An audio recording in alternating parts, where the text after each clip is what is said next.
Quiero cambiar el tema y hablarle un poquito a ustedes sobre la importancia de la generosidad. Ese es el tema en el día de hoy. ¿A quién no le gusta tener más de lo que tiene? Fuimos creados para alcanzar sueños, metas, desarrollarnos. Pero a veces no nos damos cuenta o menospreciamos la palabra de Dios que nos puede llevar a que nosotros alcancemos los logros. Dice, encomienda a Dios tu camino, confía en Él y Él hará. Y esto es clave, es muy importante. Y hablando de la generosidad, miren lo que dice la Biblia en Isaías capítulo 58, verso 6. Dice, ¿no es más bien, esto lo dice Dios, el ayuno que yo escogí, desatar las ligaduras de impiedad, soltar las cargas de opresión? Yo creo que muchos países que tienen a su población esclavizada tendrían que escuchar esta palabra de parte de Dios. Dice, desatar las ligaduras de impiedad, ligaduras de pecado. Personas que ejercen la influencia y llegan a tener control de un país para someterlo, para sus planes y sus teorías, en vez de ascender a esa posición para ayudar al pueblo. Dice, no es el ayuno que yo escogí desatar las ligaduras de impiedad, soltar las cargas de opresión y dejar libres a los quebrantados y que rompáis todo yugo. Miren el deber como iglesia, tenemos que romper los yugos. Claro, eso te va a traer con aquel que puso yugos, conflictos, pero fuimos llamados para eso. Dice luego, y ahí habla ya de la generosidad, no es que partas tu pan con el hambriento. Hay gente que tiene unas ideas bárbaras qué hacer con el dinero de los demás, pero el de lo de él no sueltan un centavo, un peso. ¿No es que partas tu pan con el hambriento y a los pobres errantes albergues en casa?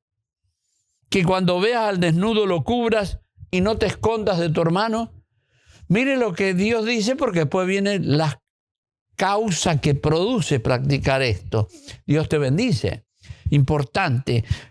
Bueno, yo recuerdo, y lo he comentado muchas veces aquí, a los 8 años yo puse mi primer negocio. 8 años, ¿eh? Dios me dio la sabiduría. Recuerdo que en la mesa estábamos sentados, era de noche, y yo recuerdo siempre una familia que era la más rica de todo el pueblo. La casa más grande, de 2 pisos, alta, grande el terreno. Todos los que habitaban ahí tenían auto y en aquel tiempo no todos tenían auto. Me llamó la atención. Y yo hice una pregunta, le dije en la mesa, ¿por qué esa familia progresa tanto? ¿Por qué? ¿Qué hacen? Entonces mi padrastro me dijo, ¿y porque ahí no hay ningún vago?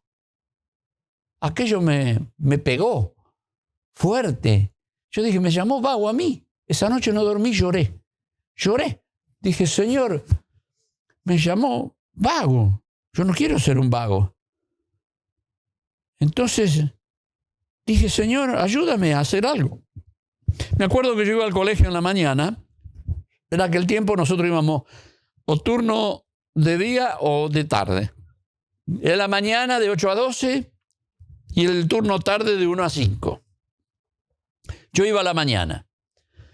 Y recuerdo que me quedó eso en la cabeza y diciendo, Señor, ayúdame, quiero hacer algo por mi familia. Aquellas palabras hirientes para un niño de 8 años. No la atesoré para guardarle rencor a mi padre, sino que dije, ¿qué puedo hacer con esa palabra? Hay veces hay cosas que te duelen en el corazón, pero que no son malas porque te motivan a hacer algo. Y recuerdo que, bueno, yo iba al colegio, volvía, hacía los deberes, comía, y después me iba a jugar a la pelota. Era algo normal en todos los chicos. Había un parque y yo iba a jugar ahí. Y jugábamos 2 contra 2, 3 contra 3, de acuerdo a la cantidad de chicos que había. Y recuerdo que jugando a la pelota, me acuerdo teníamos una pelota pesada de plástico celeste. Yo miré así y vi una lechería. Dios me iluminó. Dejé de jugar, me crucé, porque ya tengo una idea. Y le dije al hombre que estaba atendiendo a una señora, me gustaría hablar con usted, señor. Me dijo, espera un segundito que atiendo a esta señora y te escucho. Así que bueno, atendió a la señora y le dije, mire señor, yo vengo a proponerle un negocio, imagínense, a mí, 8 años. Y el hombre me miró. Me dijo, ¿qué es, hijo? Le dijo, mire, yo pudiera vender la leche que usted vende acá en el negocio, pero afuera, a personas que no son clientes suyos. Yo golpearía la puerta de las casas de las personas y los que quieren comprarme la leche, yo se la vendería. Y él me miró y me dijo, bueno, pero yo te la vendo a lo mismo que se la vendo a la gente. Y yo dije rápido, bueno, pero la gente me va a dar propina. Aunque sea con esa propina, me ayuda en algo. Y me dijo el hombre, bueno, lo que sí te voy a dar es una botella de leche para tu casa todos los días. Así que bueno, yo vi que las leches venían 24 botellas en un canasto de hierro duro. Y yo le dije, no me daría un canasto de eso porque yo le voy a poner un eje con rueda y con un palo para ir llevando las botellas, porque yo era un niño y bien delgadito y eran pesadas. Él me miró y me dijo, bueno, y la segunda cosa, no tengo capital, deme las primeras 24 botellas que llenaba ese canasto para venderla. Y él aceptó. Al otro día, luego del colegio, en vez de jugar la pelota, me fui a repartir las primeras 24 botellas. Le puse un eje con rueda, un palo de escoba, y iba llevando. Y golpeaba la casa y la gente me veía, un niño tan pequeño, 8 años. Y le decía, mire señora, yo vengo a traer la leche si a usted le agrada, porque en aquel tiempo había un lechero que venía con su caballo, su carro, y tenía esos recipientes grandes, metía un cucharón y sacaba la leche y la ponía en los recipientes que las personas se acercaban a comprarle, de 1 litro. Pero muchos decían que ¿quién podía asegurarse que era pura la leche? Él podía agregarle agua, pero la que yo vendía de este hombre era una leche que estaba con un sello que nadie podía quitar. Estaba pura. Así que bueno, primer día salí, señores, vendí las 24 botellas y me llevé a mi casa la botella de leche. ¿Y sabe el orgullo que yo tenía 8 años? Ya mi papá no podía decir que yo no trabajaba. Ahí estaba, la leche en casa la traía Oscar. ¡Guau! Y empecé así. Y cada mes empecé a vender más, hasta que lo que me daba de tiempo era 48 botellas diarias. Y yo empecé a tener propina por eso. Me acuerdo que cuando llovía, aquellas calles de barro o las veredas que no eran como las de hoy, se me atascaba y la gente me veía el esfuerzo que pasaba y me daba más propina y a veces hasta pedía a Dios que me lloviera para poder ganar más. Ya a los 8 años me empecé a vestir. Yo me compraba mis propios tenis, mis pantalones, mis jeans, lo que a mí me gustaba. Y aprendí a ir a los negocios a comprar, a medirme, a probarlo. 8 años. Eso me ejercitó. En vez de quedarme con aquel rencor, aquel resentimiento hacia aquellas palabras de mi papá, me produjeron en mí algo para hacer algo. A veces hay ofensas que te hacen, pero que te hacen reaccionar para bien, no para mal. Empecé a proveer. Y a veces nosotros pensamos y decimos, Señor, ayúdame, pero dinero del cielo no va a caer. Es Dios te da la sabiduría, el entendimiento para que te muevas y hagas algo que Él pueda prosperar. Entonces acá está hablando de la generosidad. Dice, no es que partas tu pan con el hambriento. Mire eso. Si tú partes tu pan, no el de otro, el tuyo. De lo que tú tienes le das a otro, al que tiene hambre. Hay veces hay gente que tiene hambre de paz, tiene hambre de alegría porque nunca se ríe. Personas que tienen hambre de que alguien los comprenda y los ame. Y dice, y a los pobres errantes albergues en casa, y cuando veas al desnudo, los cubra, y no te escondas de tu hermano. Generalmente la gente se esconde del que tiene necesidad y va corriendo detrás del que puede recibir algo. Pero Dios dice al revés. Dice, entonces nacerá tu luz si tú haces eso. como el alba, y tu salvación se dejará ver pronto. Escuche, quizás usted me está escuchando en este momento, la situación económica no está bien.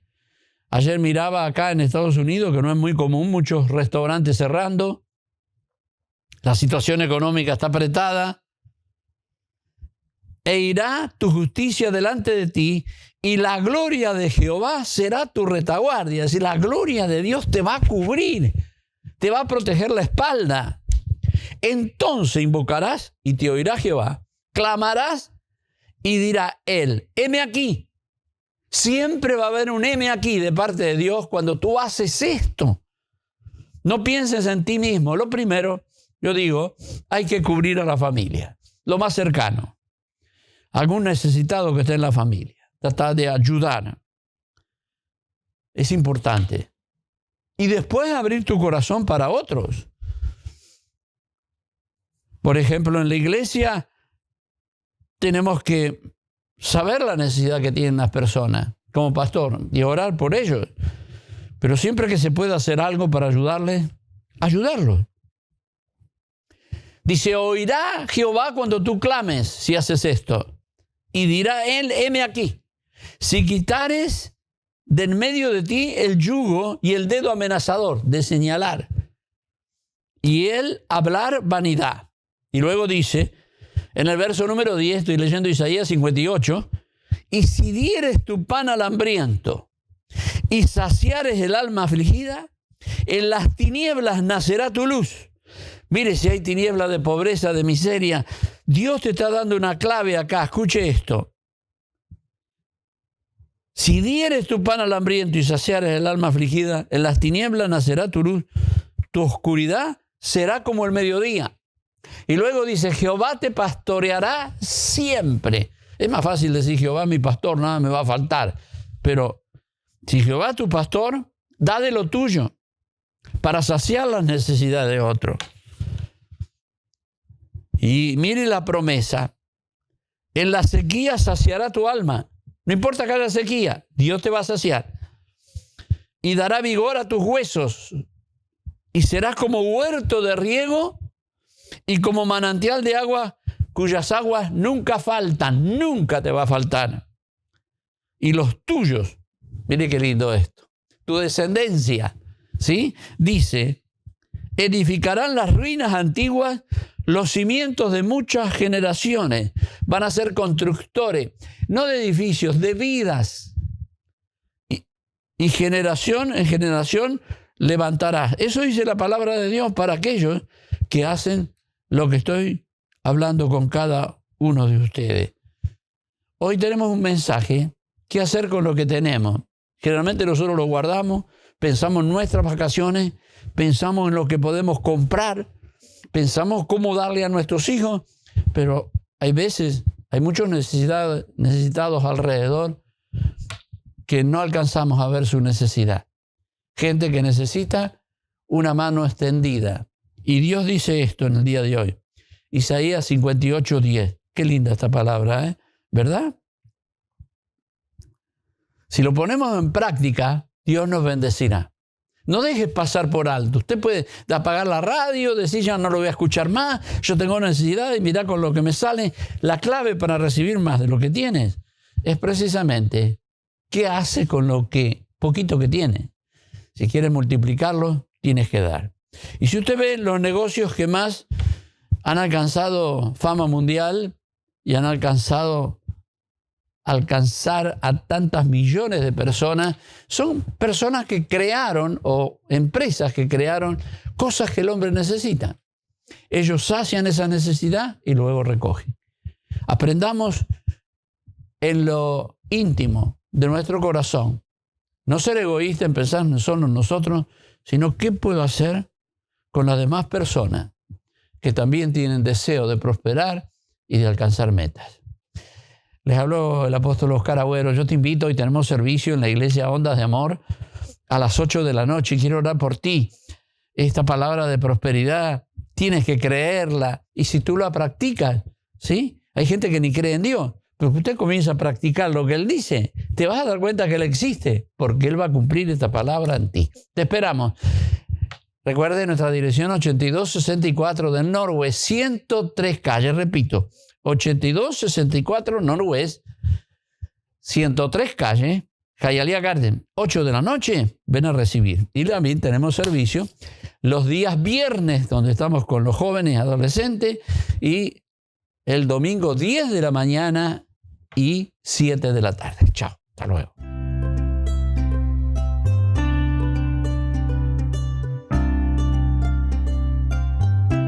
Bueno, el Señor los bendiga, hermanos. Yo me siento tan gozosa estar con ustedes, hermano, el día de hoy. Yo paso aquí para dar un testimonio de un nieto mío. El tiernito padeció de asma. El doctor Rivera me dijo a mí que tenía asma y yo dije, no, es mentira, no tiene. A los días se me muere el niño. Estuvo como hora y media muerto. Yo venía llegando del mercado y yo tenía puesto en el mercado en Honduras. Entonces dije yo, no, voy a ir donde el doctor. Me dice una nuera mía, espérese, hermanita Moncha, me dice, voy a ir a hacer un mandado. Va, pues le dije, pero yo llorando el niño. No lo quería ni ver, me fui al cuarto mío a llorarlo. Entonces viene y a rato llega la nuera mía con unos pastores, ¿verdad?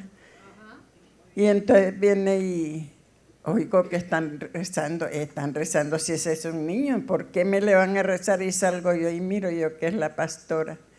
Señor, Leo, perdóname, ya me quedé allí, viendo la oración y orando yo por el niño. Como a los 15 minutos de estar orando por ese niño, el niño suspiró y abrió los ojos. Y abrió los ojos, hermano, y me volteó a ver a mí y suspiró. Y le digo yo, venga, papá, Leo. Pero para mí era una mujer, como le dijera, no tenía mucha fe todavía. Y entonces terminaron de orar, se fueron los pastores, y le digo yo, ya vengo, Leo, y agarré el niño y pedí un taxi y me fui. Voy a mi casa y entonces llego yo y me dice el doctor, ¿qué tiene el niño? Doctor, Leo, el niño me murió y ha vuelto en sí y yo quiero saber qué motivo tiene. Y dijeron a examinarlo, doblarlo todo y no, me dice, no tiene nada este niño, me dice. No, doctor, Leo, no, doctor Leo, yo no me voy hasta que usted me le ponga una inyección, mujer de poca fe, ¿verdad? Sí. Y entonces no me voy hasta que me le ponga una inyección. ¿Pero qué inyección le voy a poner? No sé, doctor, pero póngame. A ver si fue agua que me le puso, pero ya iba tranquila para mi casa. Ya llegué con el niño porque ya iba bien. Mujer de poca fe, ¿verdad? Era todavía. Pero hoy estoy en los brazos del Señor. Gloria sea al Señor. Amén. Gracias, hermano, por su testimonio. Si hablamos de testimonios, yo me pararía acá el día entero y daría testimonios uno tras otro, porque el Señor ha hecho grandes, muchas cosas conmigo, con mi matrimonio, con mis hijos. Gracias a Dios por eso, porque gracias a Él estamos acá. Un testimonio muy grande fue, por ejemplo, solo para mencionarlo, yo fui sano de cáncer. En el año 2009 me diagnosticaron supuestamente con leucemia. Pero aquí estoy, ¿bien? Gracias a Él. Como dice la canción aquella de Marco Villaroy, de todo se lo debo a Él. Y todo lo que tengo, lo que soy y lo que somos en mi familia lo debemos a Él. Es muy importante en nosotros, como cristianos, el diezmo y las ofrendas. Porque si uno es fiel en el diezmo, no te aseguro yo, sino el Señor, que nunca te faltará nada. Si eres fiel en tus ofrendas, nunca te faltará nada. Y hablando de esto, por ejemplo, nosotros en una oportunidad en el colegio, estábamos con la cuenta completamente negativa. teníamos, debíamos 2 meses de renta en el lugar y tocaba dar el diezmo. ¿Y ahora qué hacemos? Bueno, lo único que teníamos era la tarjeta de crédito, ahí va. Entonces, sé fiel en todo, aún cuando estás en negativo, sé fiel. Porque dice la palabra que Él ve tus acciones. No les quiero mentir, hermano, pero eso fue el día domingo. No sé, como el día lunes, nuestra cuenta ya estaba con 6 numeritos. Eso fue Él. O sea, obviamente que es Él quien trabaja en eso. Teníamos muchas cuentas atrasadas que nos tenían que, no querían. Pero esa acción que tomamos, porque a veces como que yo medio que, y Marcela me dice, no, vamos, y yo me empuja. Para eso es el matrimonio, o sea, a veces uno flaquea que empuje el otro, si el otro y el otro, porque el matrimonio es una sociedad con el Señor. Entonces, si no es uno, es el otro. Y así, nosotros siempre somos fieles en nuestros diezmos y en las ofrendas. A veces los fallamos, pero no los fallamos en el día, los fallamos en el día, pero después la siguiente semana o 2 o 3 días después lo cumplimos, porque eso está dicho. Si es verdad, muchos dicen que cuando vino Jesús, dijo, Él no habló del diezmo, señores, Él sí habló del diezmo. Cuando hice muchas veces, algunos toman el pasaje de Mateo en que dice que cuando Jesús le dice a los fariseos que diezman de esto, de aquello, pero no actúan como deben de actuar, pero Él no les dijo no dejen de diezmar. Dice, al final del verso dice, aunque no deben de dejar de hacer esto. O sea, no debemos de diezmar, no debemos de ofrendar. Sé firme, sé constante en tus diezmos y tus ofrendas, que tarde o temprano tú vas a tener la recompensa. Y recompensa en gran manera, no poquito. Dice porque dice, no me acuerdo exactamente el verso, donde dice que Él te va a dar medida buena, remecida, ajustada, bien apretada. O sea, incluso que rebosará. Eso es lo que yo estoy esperando yo, y eso es lo que cada uno de nosotros acá debemos de esperar.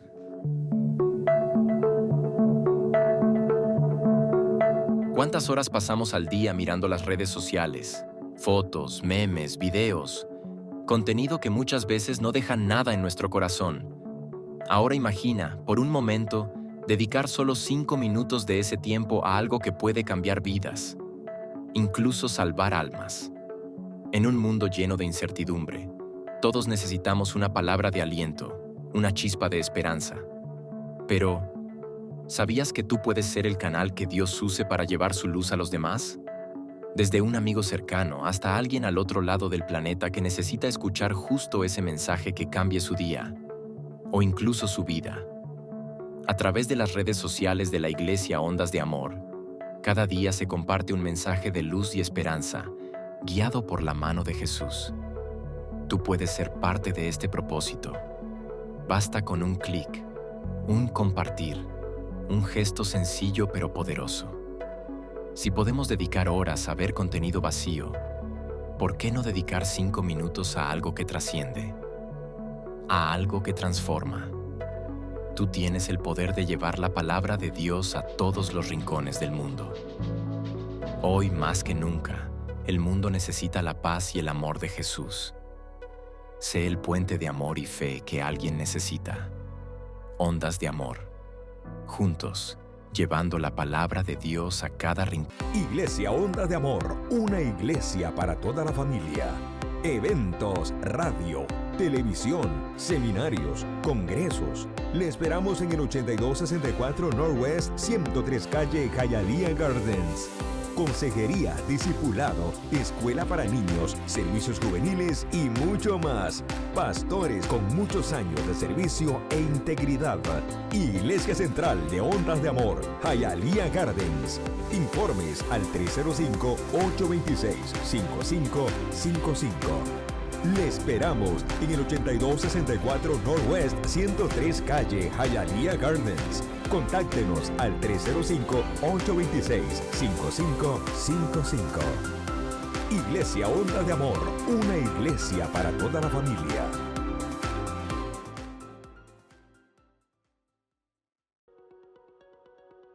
La palabra fue dicha. La guardaron en sus corazones. La escribieron en papel. La tradujeron a muchas lenguas. Y es hora de comunicarla. Creemos en Dios. Creemos en sus promesas. Que la distancia no sea una excusa.